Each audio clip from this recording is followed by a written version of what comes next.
Sanibonani webaholi bonke besizwe sakwaZulu Natal weprovince yakwaZulu nobuholi bendabuko. Angazi umhlonishwa umdidiyeli umhlongo angeke ngimbize umhlonishwa ngegama. Kodwa kukhona engifuna angicebise khona yena makungahamba le video yami izifike ngubuthelezi mina-ke walapha eMsinga kwamajozi eMthaleni isigodi ngiphethwe induna uMbatha. Angizuyisho undaba ezithe ngiphethe angizomusho nje kodwa ngikwamajozi isizwe sakithi usho ukuthi uzoyibonela-ke nabo ubuholi ukuthi kusho ukuthi mina ngingaphansi kwabo ubuholi. Ngididwa ukuthi undaba ezitha ukhuluma umdidiyeli wamabutho ukhuluma ngendlamvu eziyophela. Uthi kuyophela indlamvu bamfuna efikile uMax Makhanya lapha kibo phelela Zulu angikuzwa makuphuma kumholi lokho. Umholi bengithi uzothi uMakhanya ngokona kwakhe sesimvulele icala sithumela amaphoyisa ukuba amdinge amthole amlethe lakithi engamusa enkantolo.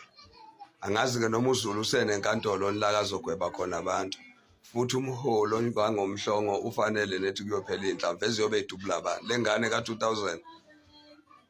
Hayi angikuzwa mina mholi ukuthi uthini.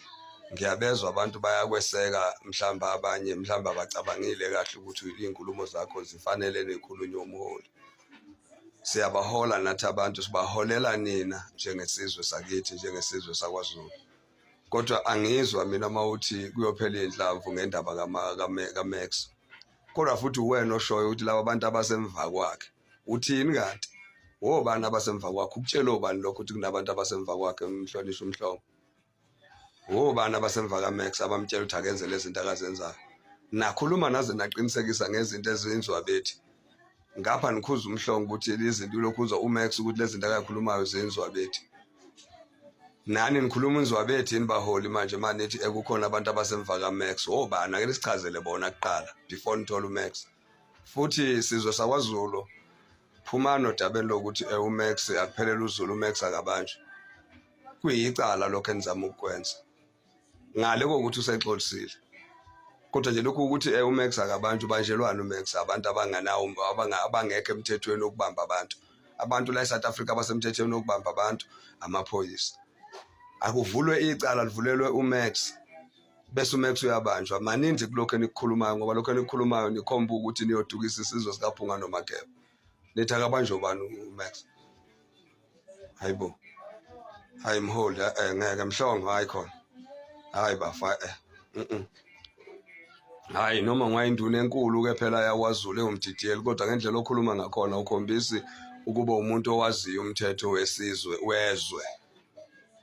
Uyaganga uMakhanya sonke siyambona ngokuhlambalaza inkulumo noma ngabe khona noma ngabe azikho lezo nkulumo. Kodwa wena unalo nelungelo.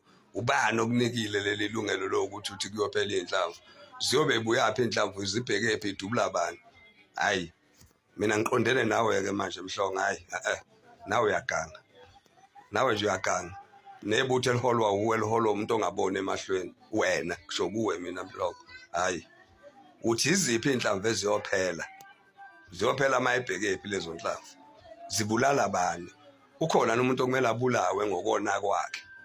Asibuyeleni emthethweni baholi. Asibuyeleni emthethweni nje asibabaholi asibuyeleni emthethweni.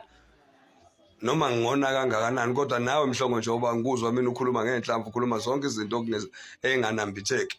Kodwa mina ngeke ngivume ngoba unabantwana nawe kufanele ubondle nomndeni okumele uwondle ukuthi kuthiwe bulawa banjwa kuyophela indlamvu ubhekwe nomhlongo. Ziyobe ziyaphi indlamvu kuwe manje ziyaphi empilweni yakho? Ukhulumile. Uma kuyiphutha okukhulumile akubekwe ukuthi kuyiphutha.